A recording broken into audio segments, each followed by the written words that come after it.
Olá, meu nome é Thalita, eu sou fonoaudióloga do SEMAIS e a gente vai estar falando um pouquinho sobre o desenvolvimento auditivo infantil. Eu vou falar um pouco e a outra fono também vai complementar um pouco a minha fala. Então a gente vai falar um pouco sobre a audição. A audição infantil, ela é fundamental para o desenvolvimento da fala e da linguagem. E também para o desenvolvimento cognitivo, educacional, psíquico e as relações sociais dos seres humanos. Porque através da fala, da audição que a gente se comunica, conversa, temos vários prazeres da vida. Alguns fatores que influenciam o desenvolvimento normal da linguagem. Tem a integridade da via auditiva, a plasticidade e a maturação das vias auditivas. O desenvolvimento e a maturação auditiva é uma coisa que vai ocorrendo durante a vida. A gente nasce ainda, a nossa audição, essa maturação ainda não está toda desenvolvida. Então a gente vai amadurecendo esses comportamentos, que a gente chama de habilidades auditivas, desde a gestação até os 2 anos de idade.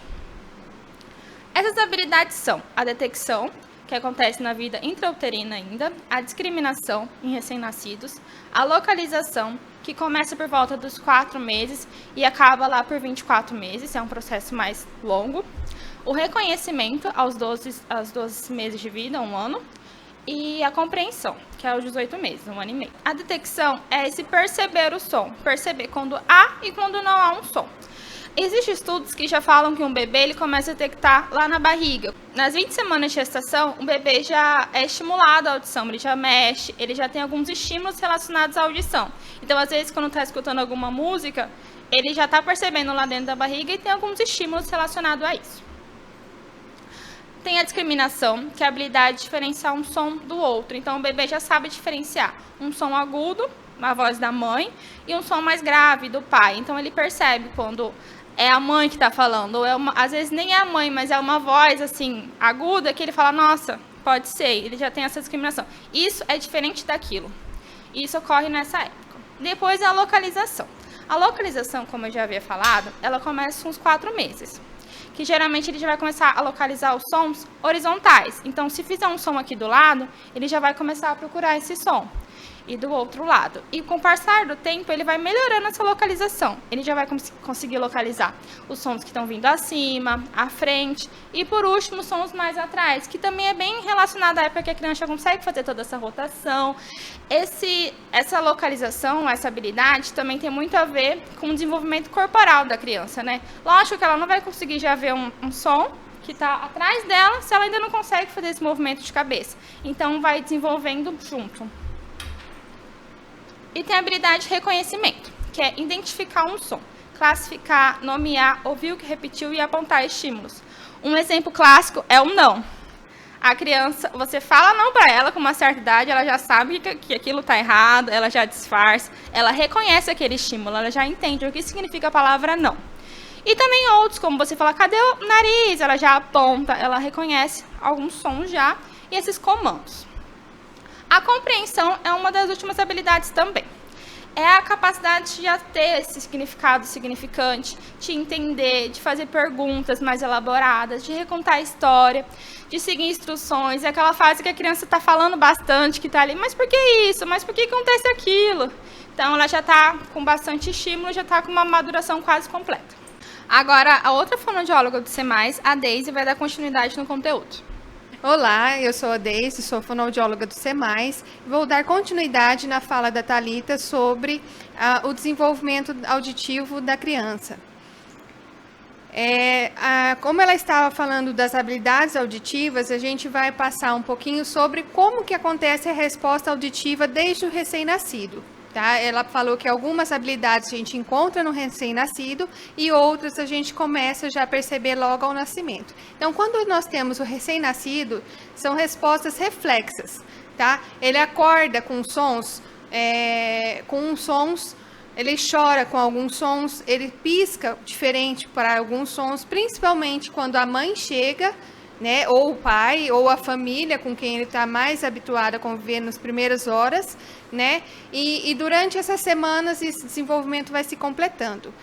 Com 2 semanas, a atenção dessa criança volta-se à voz humana. Então, ele reconhece já as vozes que estão mais próximas. E aí, ele se volta ao som dessa voz. Claro que não de imediato, mas ele já tende a olhar a essa voz. Com 4 semanas, essas respostas reflexas estão sendo reduzidas, tá? Permanece-se quieto com um som. Por quê? Porque ele não assusta mais, não é reflexo mais ele acordar com um barulho muito forte, porque ele já se habituou a onde ele está morando, tá? Com 8 semanas, fases de balbucio se iniciam, ou seja, dá a entender que quando a mãe fala diretamente, quando eu falo mãe, pode ser quem está cuidando dessa criança, não necessariamente a mãe. Mas quando a criança escuta uma voz conhecida, ela já tende a responder com vocalizações. Com 4 meses, então a gente está tendo esse desenvolvimento. Claro que eu estou expondo isso para vocês, sabendo que vocês, mesmo tendo estagiários da educação infantil, não estão pegando essas crianças. Mas vocês podem perceber isso com filhos, com primos, com irmãos pequenos. Então, vocês podem perceber essa diferenciação desse desenvolvimento com crianças do próprio ambiente familiar, tá? Com 4 meses, as crianças procuram um som. Elas ainda não olham diretamente, mas elas já tendem a procurar sons e sons variados. Aos 6 meses, essas respostas de localização são bem desenvolvidas, ou seja, se a criança ouve um som, ela já olha e direciona esse som. E compreende a diferença entre os sons. Aos 9 meses, ela associa um som ao objeto. E aí entra a questão dos móveis, nos berços, entra o desenvolvimento. Nos 9 meses, eu já posso colocar aqui para os estagiários do berçário 1, que essas crianças têm que ter esse desenvolvimento auditivo, tá? Aos 9 meses, elas começam a associar sons ao que está sendo apresentado. Então, já pode começar com um cachorrinho de brincadeira latindo, já pode começar com gatinhos, aqueles sons que são habituais aos bebês.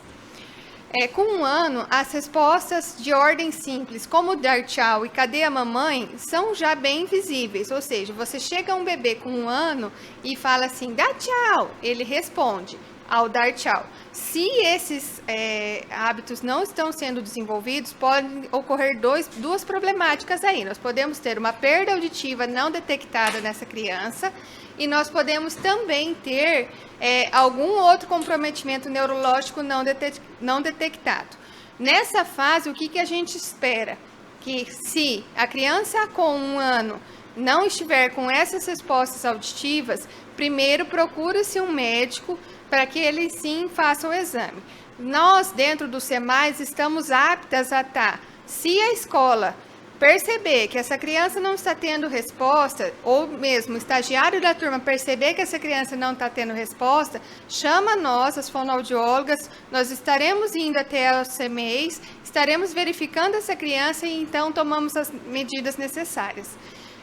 1 ano e 6 meses reconhece e aponta as partes do corpo. Ou seja, se você pede, cadê o seu nariz? Ele já aponta.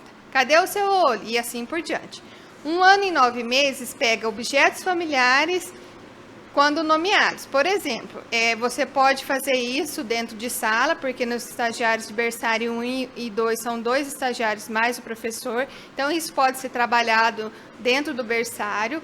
Então, você vai montar lá um monte de bichinho e começar a apontar para algumas crianças e elas vão ter que pegar os objetos nomeados. Novamente, eu vou voltar a frisar que se não estiver acontecendo este desenvolvimento que eu estou falando aqui, procure uma informação com a equipe gestora do CEMEIS e peça para nos procurar, porque a gente tem casos detectados no nosso município durante o ano passado, em que crianças não estavam, aparentemente não estavam respondendo e eram uma deficiência auditiva. Com 2 anos, ela aponta para figuras conhecidas e emite as primeiras palavras. A criança que não estiver emitindo palavras aos 2 anos e formando frases simples, algum desenvolvimento de linguagem alguma coisa no seu desenvolvimento de linguagem está atrasado. Pode ser por uma problemática auditiva ou não. Por isso que eu vou, pela 3ª vez, frisar. Procure nós para que a gente possa estar avaliando essas crianças. E aí ela vai se desenvolver. Aos 4 anos ela fala corretamente sem trocar letras. Vou pontuar que aos 4 anos, 11 meses e 29 dias. Tá? Então, quando se fecha 5 anos, é que se fecha o quadro fonológico dessa criança, em que ela não troca mais. O que a gente considera, por último, que não troca, né? Quando ela fala professor, sem omitir falar professor. Tá? Isso, para nós, é o quadro completo. A partir disso, a gente consegue considerar essa linguagem desenvolvida por completo. Agora eu vou entrar em como se dá a perda auditiva. Para isso, eu vou mostrar para vocês o que é um ouvido humano, tá? Não é só a gente olhar o pavilhão auricular e chega ali e acabou. Dentro desse processo existem algumas partes, tá? Eu vou falar rapidamente só para vocês conhecerem e eu vou especificar mais nos próximos slides.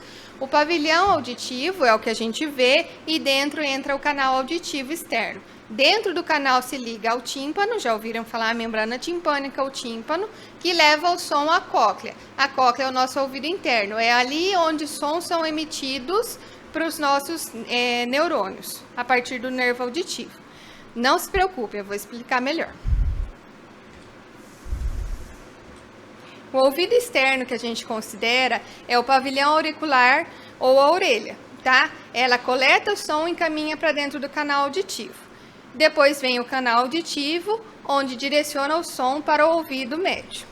E aí entramos onde? No tímpano, que transforma os sons em vibrações, como se fosse um elástico, tá? Ela vai vibrar e aí ela vai transformar o som do meio externo em vibrações, porque se torna uma parte mecânica da física para o ouvido interno, tá? Ele somente capta do ouvido externo, transmite para as células no ouvido interno.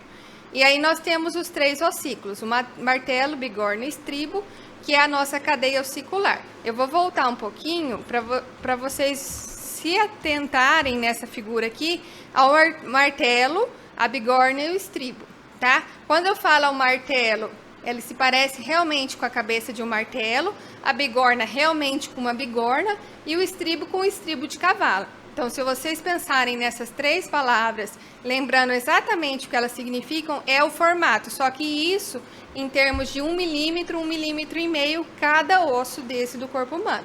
Então, nós vemos que, para que essa mecânica aconteça dentro da física, é uma coisa mínima, tão pequenininha, mas que se torna uma coisa perfeita para que se transmita uma célula. E aí a gente vai passar desses ossículos, onde eles fazem toda essa alavanca, é como se fosse uma alavanca mecânica, para o ouvido interno, que contém líquidos e células ciliadas. São extremamente sensíveis, e a maior perda auditiva se dá nessas células. Quando a gente pensa em uma perda auditiva severa e profunda, a gente tem que pensar que tem células lesadas, tá? Esses cílios das células são semelhantes aos pelos, tá? Movem-se com estímulos de vibração. É como se a gente arrepiasse os pelos da pele, é mais ou menos como funciona lá, só que no meio líquido. Dentro temos do ouvido interno, nós temos o sistema vestibular, onde nos tem as células do controle do equilíbrio, onde nós temos a vertigem, que é uma tontura rotatória, ela é quando a gente gira. Quando a gente fala em labirintite, tá? A labirintite acontece justamente nesse aparelho, tá? Existem exames específicos e aí a gente envolve uma outra parte do ouvido interno, mas eu vou fixar para vocês a questão da audição propriamente dita, tá? O nervo auditivo que envia os sinais da cóclea para o cérebro. Aí eu vou especificar agora quais tipos de perdas e onde elas podem vir a ocorrer, tá? Qualquer problema no ouvido externo ou médio, tá? E aqui eu tenho ali os ossículos mais delimitados, é conhecida como uma perda de condução ou perda condutiva, ou seja, pode ser uma perda ocasionada por uma infecção. Se vocês perceberem nessa imagem que vocês estão vendo, onde tem ali os 3 ossículos, nós temos descendo um canal. Aquele canal é o que liga o ouvido à garganta, chamado tuba auditiva, tá? Esse canal, quando existe uma infecção de garganta muito forte, uma infecção de vias aéreas superiores muito forte, onde tem muito catarro, tá? Quando a criança deita, a tendência a esse catarro é ir em direção ao ouvido médio, e ali acontece uma infecção que muitas vezes não dói, a criança não refere e ela tem uma perda de condição até moderada. Então, assim, são crianças que muitas vezes com frequência estão gripadas, resfriadas, com catarro sempre. Essas crianças devem ser muito bem observadas com relação à questão auditiva. Um teste simples para vocês que estão com ela dentro dos berçários, dos maternais 1 e 2, onde essas infecções acontecem com maior frequência, vocês perceberem que a criança se distrai muito fácil, ou seja, ela se concentra em alguma coisa e não tem uma resposta adequada. Quando é chamada, quando a professora chama, quando o estagiário chama, até mesmo quando um coleguinha de sala chama e ela não responde, pode ser uma perda condutiva. Geralmente são as crianças que estão muito com repetições intensas, eu falo, porque assim, criança que a cada 15 dias tem uma infecção, tem o nariz escorrendo, e aquela criança que a gente conhece, que tem bastante dentro das nossas escolas, tá? Também eu vou frisar aqui, porque também vai ter estagiários da educação especial assistindo, que crianças com síndrome de Down têm otites médias recorrentes, pela hipotonia de face, ou seja, aquela face deles, característica da síndrome, onde eles ficam com a língua na base, mais ou menos assim, isso aí é característico da síndrome, e eles com toda certeza têm otites médias recorrentes. Então, às vezes, a não prevalência de fala na síndrome de Down pode vir por uma infecção de orelha média, tá? Em alguns casos, essa perda pode ser temporária, nesses casos de infecção, ou também pode ser uma perfuração de tímpano, onde essa criança colocou alguma coisa no ouvido e perfurou o tímpano, e isso torna-se uma perda permanente. Tá? Existem reconstituições e aí precisa procurar um médico otorrinolaringologista. Agora eu vou entrar em perda auditiva sensório-neural, onde a gente falou sobre a cóclea, dentro do ouvido médio. São as maiores perdas e as mais profundas, tá? Porque se vocês perceberem, a perda de condução, ela é até moderada.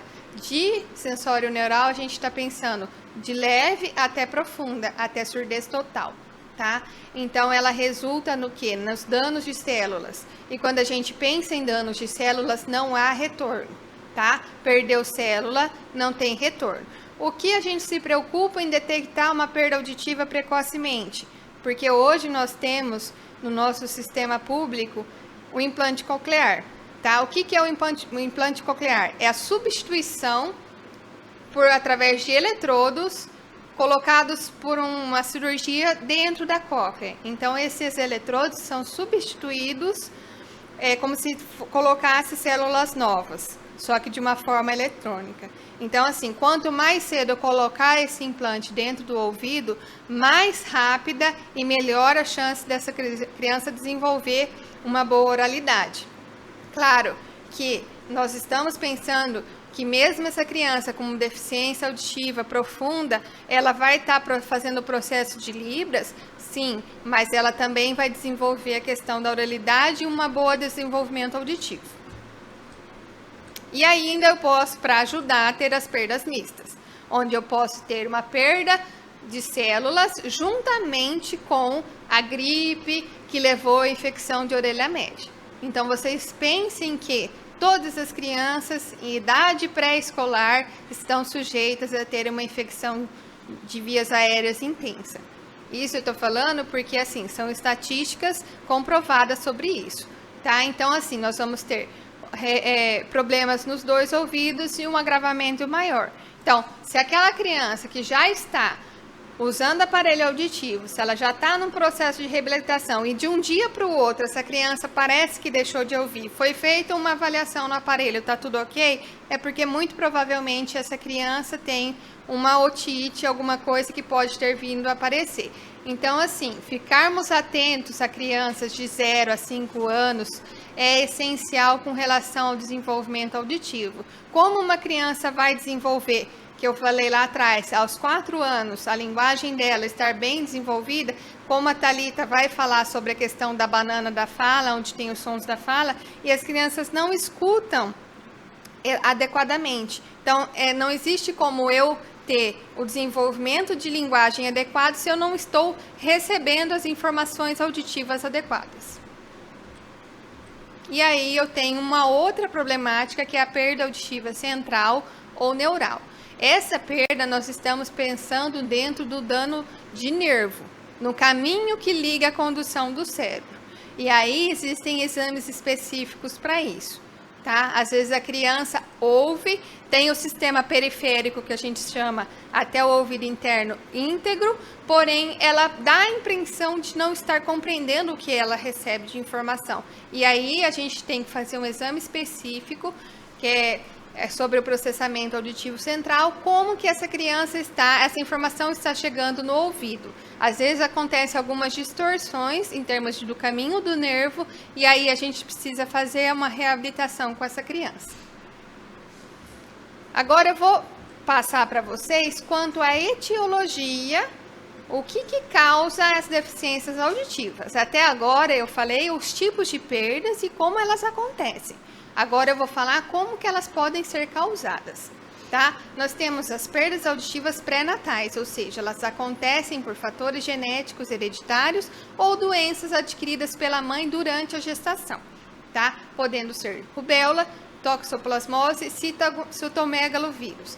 Essas 3 são as principais, mas nós temos outros fatores que são as drogas ototóxicas, por exemplo, quando a mãe passa por uma internação, por um agravamento nessa gravidez, e ela precisa tomar um antibiótico muito forte.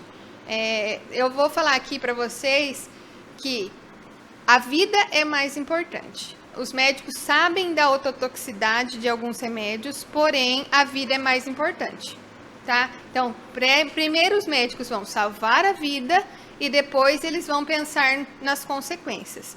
E isso acontece não só na gestação, quando a mãe precisa ser salva, mas também acontece ali nos perinatais. Por exemplo, essa criança nasceu prematura, ela precisou ficar numa incubadora, ela teve alguma problemática de infecção, uma pneumonia, e aí ela precisou tomar alguma droga ototóxica. Ali pode acontecer uma lesão, uma perda unilateral ou bilateral. Só que eu vou voltar a falar, a vida é mais importante. Então, os médicos querem salvar a vida dessa criança. As sequelas que vêm durante isso, infelizmente, são necessárias. Não existem drogas que podem ser substituídas para esses medicamentos. Então, tem que ser esse tipo de medicamento. Já foi feito inúmeros estudos e nós não temos outra solução, tá?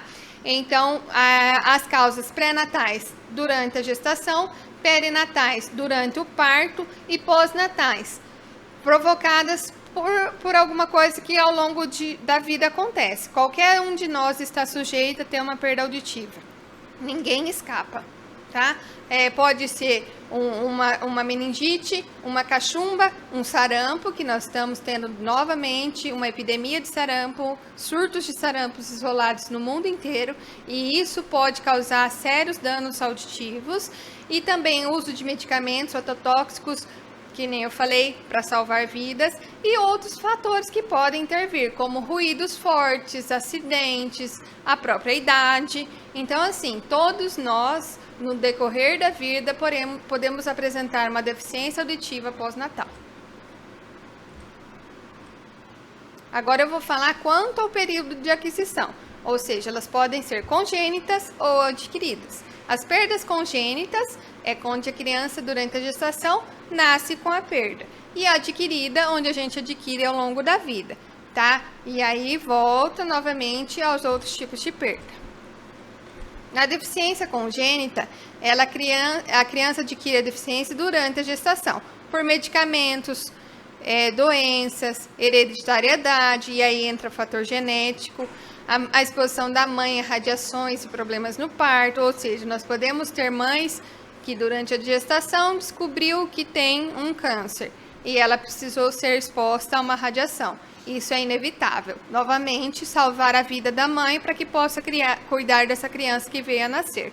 Algumas doenças também podem deixar sequelas. Já falei da rubéola, toxoplasmose, sarampo, sífilis, herpes, diabetes, pressão alta, meningite e outras doenças que podem causar a deficiência. Eu vou entrar agora nos níveis de deficiência. Então, de 25 a 40 decibéis, deficiência auditiva leve, 41 a 55 moderada, 56 a 70 acentuada, 71 a 90 severa e acima de 91 profunda. Nós detectamos a audição até 120 decibéis. É o máximo que a gente consegue detectar. Então, assim, quando a gente considera deficiência auditiva profunda, a gente ainda faz adaptação de aparelhos, que a Thalita vai estar falando agora, e também a gente coloca essa criança para fazer o trabalho com a Libras, porque ela precisa ter a língua nata delas, que é a Libras. Essas diferenças a gente consegue perceber durante alguns exames, e aí quando essa criança chega para vocês dentro da escola, a gente precisa que, se chegou um exame, se chegou uma criança e vocês tenham dúvidas, pode chamar, de novo eu vou falar, pode chamar nós, as fonoaudiólogas do SEMAI, nós estamos à disposição para tirar as dúvidas das escolas sobre a questão dos exames auditivos. Às vezes as escolas têm dúvidas, pode estar procurando nós estaremos indo até a escola para sanar as dúvidas. E agora eu vou falar rapidinho sobre a prevenção, o que a gente pode fazer para estar prevenindo a questão da deficiência auditiva. Nos fatores genético, hereditário, gestacional, a gente não tem muito o que prevenir, a não ser o uso de abuso de drogas e álcool na gravidez, que é uma prevenção, ou então quando a criança já nasce, tá? Nós devemos evitar ruídos intensos. Se for realmente necessário estar em um ambiente ruidoso, usar tampões no ouvido. A gestante tem que fazer os exames pré-natais, onde já se detecta todos aqueles exames que eu falei sobre sífilis, rubéola, citomegalovírus, são exames que os médicos pedem durante os 3 trimestres gestacionais. Esses exames devem ser feitos, porque aí a gente pode vir a saber que essa criança pode apresentar alguma sequela ou não após esses exames detectados. A carteirinha de vacinação, não só da criança, mas dos adultos em dia, tem muita relação com a deficiência auditiva, porque se a gente mantém as vacinações em dias, a gente está evitando algumas doenças, como a rubéola, o sarampo, sendo adquiridas no longo da vida. Não tomar remédios ototóxicos sem prescrição médica. Lembra novamente, os remédios ototóxicos, em sua grande maioria, só têm uso hospitalar. Somente em casos de internação é que essas drogas são administradas, porque são o último recurso em casos de infecções graves. Então, o médico só vai usar essas medicações com uma infecção grave, tá? Não é uso comum, ele não indica medicação ototóxico de uso comum, é o último tipo de prescrição. Sobre o desenvolvimento auditivo, a gente pode estar recapitulando que nós temos vários tipos de perda, nós temos vários tipos de causas e nós temos como prevenir algumas situações. E sempre estarmos atentos a que as crianças que não estejam respondendo de 0 a 5 anos dentro das escolas adequadamente aos estímulos de linguagem, podem nos encaminhar para que a gente possa estar vendo se realmente é uma questão auditiva ou somente de linguagem, tá ok? Agora a Thalita vai entrar falando sobre os AASes, que são o sistema de aparelho de amplificação sonora individual, e vamos estar terminando com essa fala da Thalita. Obrigada. Agora eu vou falar um pouquinho sobre o AASE, aparelho de amplificação sonora individual, que é os aparelhos auditivos. O AASE, ele é o mini amplificador, que capta o som do ambiente e os sons da fala. Ele amplifica esses sons e conduz ele direto para o ouvido da criança, do indivíduo que está usando, com eficácia. Ele facilita a educação, o desenvolvimento psicossocial, intelectual e melhora a qualidade do indivíduo. A gente fala que todos os sons da natureza são importantes e às vezes eles acabam se privando disso, né? Porque tem os sons da natureza, tem as músicas que são, para muitas pessoas, é algo muito prazeroso, tem os sinais de alerta, como uma buzina no trânsito, os sons de sirene, ambulância, e todos esses sons que são importantes para o indivíduo. O aparelho ele é indicado para todas as perdas auditivas que não são tratáveis com medicamento e nem pode ser realizada uma cirurgia. E também pode ser a qualquer tipo de grau, desde o leve ao profundo. Agora eu vou falar um pouco sobre a história dos aparelhos. Os aparelhos auditivos eles já vêm de uma longa data, só que eles eram um pouco diferentes do que costumava ser. Em 1819 foi o primeiro, não digo nem que era um aparelho auditivo, era uma coisa que eles meio que produziram para ajudarem a ouvir melhor. Era um trompete, vários tipos de coisas parecidas nesse estilo. O que fazia? Afunilava o som. Então ele pegava esses trompetes e colocavam perto, a pessoa falava ali, obviamente esse som era direcionado direto ao ouvido, então a acústica melhorava desse aparelho, então ele era baseado nisso. Em 1930 já começou a ter os microfones de carbono, que também já aumentavam o som e passava para esses microfones, mas eu acho que só da gente ver esses tipos de aparelho, eu imagino que era um som muito robótico, muito cheio de ruído, com bastantes artefatos que atrapalhavam muito o som, a qualidade do som não era muito boa. Em 1956, começou a ter esses aparelhos que eram chamados de válvula. Eram umas caixinhas, às vezes tinha umas até bem grandes, que você tinha que ficar com elas aqui do lado, aí ligava um som que ficava em tipo um microfonezinho, um fone de ouvido que a gente coloca aqui. Também era bem difícil, a qualidade também não era muito boa, mas já ajudava muito. Para quem não tinha nada, aquilo era maravilhoso. Esses aparelhos eles eram bem mais analógicos, a gente tinha que fazer toda essa adaptação dele, tudo na chave de fenda, à mão, não tinha nada digital. Então, eles tinham era meio restrito o ganho que esses pacientes tinham com esses aparelhos. Às vezes, não tinha uma qualidade tão boa. E, a partir dali, a tecnologia começou a avançar e os aparelhos vieram juntos. Hoje, a gente já tem esses aparelhos menores, com uma tecnologia exemplar, qualidade de som extremamente limpa. Já tem vários programas que ajudam a diminuir zumbido, ruído e deixam um som mais agradável e a adaptação mais fácil para os indivíduos que usam um aparelho. Então, hoje em dia, são maravilhosos. Tem gente que fala que, às vezes, nem tem perda, mas quer usar o aparelho porque acha que é mais bonito, já é como se fosse um ponto, né? E aqui a gente tem os tipos de AASE. Existem vários modelos de vários tipos.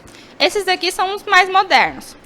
Alguns desses aparelhos ainda a gente não indica para todo mundo. A indicação, os fatores para cada um escolher o tipo de modelo são vários, como o tamanho do conduto, o tipo de perda, o grau de perda, se eles têm uma destreza manual boa, ao indivíduo que vai usar, qual que é o estilo de vida deles, porque tem uns aparelhos que eles comportam vários programas, para quem tem que fazer reunião, para quem tem que viajar, para quem vai muito em restaurante, lugar barulhento. Então, o estilo de vida também é um fator que nos auxilia a qual aparelho a gente vai escolher para aquele indivíduo. Para crianças, que são o que a gente está falando hoje, os alunos, a gente indica mais o BTE, que é esses últimos ali que vocês vão ver, esses maiorzinhos que encaixam aqui atrás da orelha. Por que ele é indicado para crianças? Ele tem uma faixa de ganho boa, então pode ser de leve a profundo, tipo de perda da criança. A destreza manual da criança é tranquilo, porque ele é maior, a criança consegue ligar, desligar, abrir compartimento de pilha, tirar, colocar.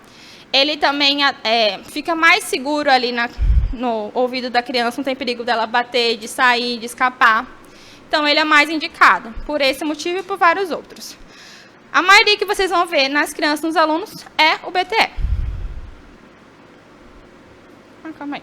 Esses pequenininhos que vocês estão vendo ali do lado, eles são mais indicados para perdas de leve a moderada, alguns para severa.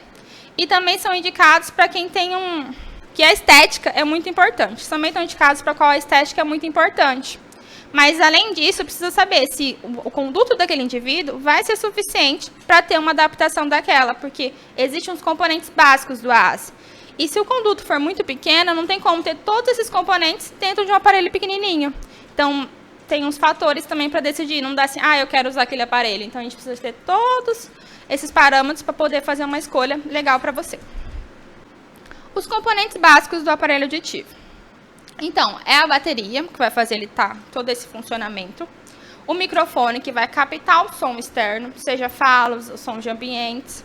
O receptor e o circuito, que vão pegar esse som, que vai chegar mecânico, vão transformar esse som no som elétrico, amplificar esse som, novamente vai deixar ele mecânico e vai conduzir esse som para a orelha do indivíduo. Esse som, ele é conduzido ali depois já pelo tubo e pela oliva, mas também pode ser pelo molde, que é essa segunda figurinha ali, que é um molde de silicone. Para crianças também, novamente, indica aquele tipo de molde. Por quê? O molde, ele ajuda melhor na fixação do aparelho, ele tem uma vedação melhor, esse de silicone, ele é hipoalérgico, então as crianças não têm rejeição, não tem nenhuma alergia, algum problema que tenha que tirar.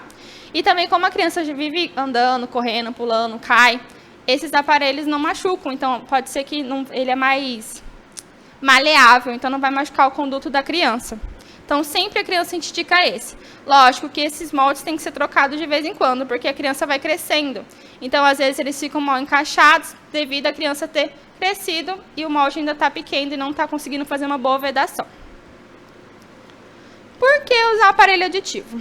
Esse é um audiograma que a gente fala que é a banana da fala, porque os sons da fala ficam nesse desenho que parece uma banana. Então, vamos supor que um paciente, um aluno, ele escute em 50 dB. A audição dele está ali. Então, tudo que tiver abaixo de 50 dB, ele está escutando. Como o cachorro, a criança chorando, o piano. Agora, tudo que tiver acima, os fonemas, uma conversa com ruído, ele já não está conseguindo compreender, não está escutando legal. O aparelho vai pegar esses sons e levar para a faixa que ele escuta, vai ampliar esses sons e ele vai conseguir escutar uma conversa, não vai ter mais alguns pedaços da fala omitida. E tudo isso de uma forma clara, limpa, e que vai auxiliar ele nesse desenvolvimento da linguagem, da educação, que é uma fase muito importante. Alguns cuidados necessários.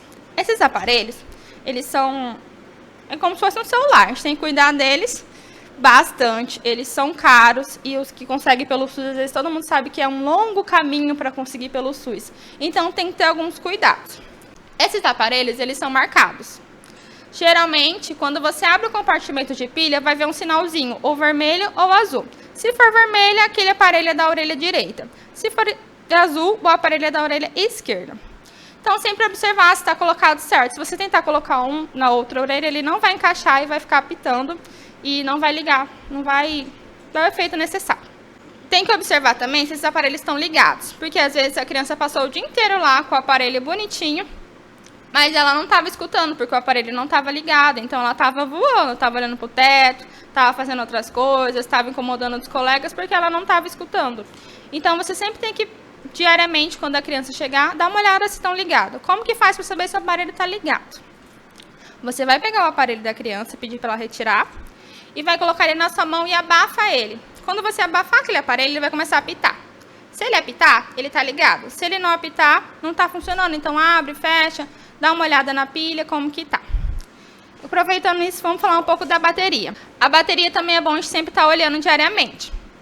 Você abre o compartimento de pilha, se ela tiver com maisinho para cima, tá certo. A bateria sempre tem que estar com mais para cima. A bateria também tem duração de 5 a 7 dias, mas ela depende muito, depende da marca, depende do uso do aparelho, depende de qual pilha é, porque as pilhas também são várias, tem vários tipos, tem umas que são maiores, tem umas que são menores. Quando no aparelho já vem especificado qual é o tipo de pilha para ele. Então, sempre tem que ter esse cuidado com a pilha. Não pode usar outros tipos de bateria para aquele aparelho, elas têm umas baterias específicas. Então, acabou durante a aula, mas eu tenho uma bateria aqui que eu acho que cabe. Será que a gente pode colocar? Não, gente, não pode, porque essas baterias não vão durar. Pode ser que elas não durem nem 2 horas e também estragam o aparelho. Então, sempre fala com o professor conversar com os pais, para ter umas pilhas extras na mochila da criança. Não precisa de muita, um par já está ótimo, porque essas pilhas não vão acabar durante um dia. Então, sempre ter ali, só porque caso acabar, vocês consigam trocar. Como que troca? Você vai abrir esse compartimento de pilha, vai pegar a pilha nova, ela vai estar com um selinho. Quando ela tiver com esse selinho, significa que a pilha não foi usada ainda e que ela nem foi reiniciada, ela está crua. Quando você tira o selinho, você tem que esperar 2 minutinhos para entrar o oxigênio nela e fazer essa pilha funcionar. Se você tirar o selo e já colocar no aparelho e fechar, essa pilha vai funcionar, mas pode ser que ela vai durar muito pouco, porque ela não abasteceu, ela não teve essa oxigenação. Então tem que esperar esses 2 minutos. E sempre quando a criança não estiver usando esse aparelho, ou estiver fazendo outra coisa, foi tomar banho, ou foi fazer, não sei, se for fazer alguma atividade física na escola que está suando, ou natação, sempre abrir esse compartimento de pilha e deixar aberto. É assim que o aparelho desliga. Esses aparelhos mais tecnológicos, eles não têm um botão de ligar e desligar. Eles ligam e desligam conforme o compartimento de pilha. Se estiver aberto, está desligado. Quando você fecha ele com uma pilha certinha, ele liga. E é só colocar na orelha. Sempre verificar também qual que é o estado desse AASE. Porque, infelizmente, não é feita a manutenção corretamente. Às vezes porque aqui é interior, né, tem que ir em outras cidades. Ou porque não é pago. Ou às vezes é porque nem tem acesso mesmo a uma matéria de informações. Então, tem que dar uma olhada sempre como que está aquele tubinho que eu mostrei numa imagem, se ele não está rachado, se ele não está quebrado. Como que está a situação da oliva ou do molde, se não está cheio de cera. A criança tem a te produzir mais cera que os adultos. Então, sempre tem que estar vendo se não está entupido e é necessário fazer a troca, se for oliva, de 3 em 3 meses, sem exceção. E o molde, às vezes, mais acompanha mesmo a idade da criança, né? E eles ressecam também, então sempre tem que estar olhando. Às vezes o aparelho não está funcionando devido a esses fatores que a gente consegue resolver facilmente. O volume também é uma coisa que a gente consegue ajustar. Vocês conseguem ajustar durante a sala de aula. Às vezes a sala de aula está muito movimentada, muito agitada, com muito barulho, e a criança está reclamando que está baixo. Então você consegue aumentar. E se por acaso também tiver algum momento bem silencioso, ela está estressada, porque aquele barulho está muito alto no ouvido dela, também tem como abaixar. Como que funciona? Eles têm geralmente um botão cada aparelho. Então, um lado diminui e o outro lado aumenta. Às vezes você vai ter que ver com a criança qual é o lado, porque não tem um padrão certinho de qual lado aumenta, qual lado diminui. Às vezes adapta de um jeito, adaptam de outro. E uma coisa que é muito importante, que eu sempre vejo falando, o aparelho dessa criança está apitando o tempo todo, eu estou escutando aqui. Isso é uma coisa bem grave, porque não pode acontecer. Um aparelho apitando o tempo todo, a criança não vai querer usar o aparelho, aquilo vai deixar ela louca e ela não vai aprender. E sem falar que vai estar gastando à toa, porque a criança não vai estar escutando corretamente. Então, é interessante vocês darem uma olhada em tudo que eu já falei antes, como está a pilha, como está o molde, como está o tubo, para ver se não é algum desses acessórios que estejam com algum mau funcionamento. Ou vocês também verem como que está adaptado, que às vezes não tá, a criança colocou rápido, está meio fora da orelha, às vezes é só dar uma empurradinha ou dar uma olhadinha que já resolve. Mas se o aparelho, com tudo isso que vocês fizerem, continuarem apitando, tem que procurar um fono, porque às vezes é a adaptação que não está correta. Agora a gente vai falar um pouco sobre o sistema FM. Esses aparelhos, esses AASES, que são mais novos, mais digitais, mais tecnológicos, eles têm muita conectividade. E o sistema FM é uma dessas. O que é um sistema FM? É um dispositivo que transmite ondas sonoras diretamente da fonte emissora até o aparelho da criança, sem todo esse percurso do som chegar até o aparelho. Ele já vai direto, sem nenhuma conexão. O sistema FM é composto por um transmissor, um microfone e um receptor de frequência. O transmissor é esse da caixinha meio preta, com um fonezinho que é o microfone. O receptor de frequência é esse pequenininho que está embaixo, que tem 3 fotinhas. Ele é acoplado no AASE, onde vai receber diretamente. Como que funciona esse sistema? Ele é para uma onda de frequência, que nem um rádio. Então, tudo que é captado pelo microfone vai direto para o aparelho. Por que esse sistema FM? Ele tem diversas vantagens, como ele diminui a necessidade do contato visual com o professor. Como ele está escutando aquilo já de uma forma mais fácil, ele não precisa ficar ali o tempo todo observando o professor, tentando fazer leitura labial, ou às vezes até tentando adivinhar mesmo o que o professor está fazendo através de gestos e leitura. Então, acaba que diminui a necessidade de contato físico. Ele consegue ouvir como se o professor estivesse falando aqui do lado dele, sem nenhum esforço. Assim ele consegue se concentrar melhor no conteúdo e não no tentar entender o que está sendo falado. Também possibilita o aluno a fazer anotações e atividades durante a fala. Então, enquanto ele está escutando, ele pode escrever, fazer anotações, fazer as atividades, sem ter esse contato o tempo todo com o professor, porque ele vai estar escutando aqui e pode fazer as atividades. E também diminui muito o cansaço do aluno durante o dia. Porque eu, às vezes, eu uso óculos, né? Então eu sempre comparo isso, que eu, quando eu tô sem óculos e eu quero enxergar uma coisa, nossa senhora, você tem que ficar forçando, assim, você faz um esforço tão grande que chega a cabeça a doer. E esses alunos surdos que também não conseguem escutar direito, eles também fazem esse esforço, eles fazem um esforço enorme para tentar ouvir e entender o que está sendo falado. Então acaba que eles gastam muita energia e ficam muito cansados e não conseguem aproveitar tudo que é feito em sala de aula. Então, esse sistema é maravilhoso por conta disso. Diminui muito o cansaço do aluno e também consegue que ele tenha um bom aproveitamento durante a sala de aula. Agora, umas orientações. Não é um sistema muito fácil de se mexer, até porque existem várias marcas, eles são diferentes, alguns tipos, o receptor às vezes é diferente, o aparelho é diferente. E isso, infelizmente, eu não consigo passar para vocês todas as marcas, como é cada um. Eu até tenho de algumas marcas, depois eu posso estar mandando para o Humberto, para ele passar para vocês alguns panfletinhos que falam como que funciona, como que faz o sistema, como que faz toda a configuração. Mas é de algumas marcas, então teria que ver certinho qual que é dos alunos de vocês. Se vocês têm alunos, né? Mas eu já vi que no sistema tem alguns. Então, primeiro você tem que verificar se a bateria dos dois está funcionando, se está tudo certo, porque eles também têm pilha, o transmissor. Se o receptor está ali junto com a ASE, se conseguiu fazer a conexão deles, se está correto. Se o transmissor e o receptor estão trabalhando juntos, se está chegando a mensagem um ao outro. Se não tem nenhum fio, alguma coisa enrolada que também atrapalha nessa transmissão. Como eu disse, é como se fosse um sistema de rádio. Então, essa frequência pode ser prejudicada por um fio que está enrolado, que está estragado, que está embolado. A distância do intelector com a criança também, como eu disse, existem várias marcas. Algumas marcas falam que o professor e o aluno podem estar numa distância até de 5, 6 metros. Outras já falam 3, então tem que dar uma olhadinha, ver se está sendo mantido esse espaço, se ele está conseguindo alcançar esse espaço. Desligar ou afastar o dispositivo quando uma professora ou quem tiver com o transmissor não estiver falando com a criança, porque às vezes vai confundir ela. Às vezes a professora está falando com outro aluno de outro assunto e a criança ali está escutando, mas ela não sabe nem o que está acontecendo, coitada. Então, às vezes, tem que tomar esse cuidado de desligar ele, ou dar uma afastada, dar uma tampadinha para não confundir o aluno. A mesma coisa durante o intervalo, porque às vezes os professores esquecem, isso realmente acontece de esquecer. Mas sempre tem que tomar cuidado, se não, ou tira o receptor da ASE, para a criança no intervalo poder ter um intervalo e não ter que ficar escutando conversa de todo mundo, que acaba sendo desagradável e ela não vai querer mais usar. E criança, qualquer coisa que eles acham motivo, eles já não querem mais, né? Então, tem que tentar fazer eles se adaptarem bem com isso.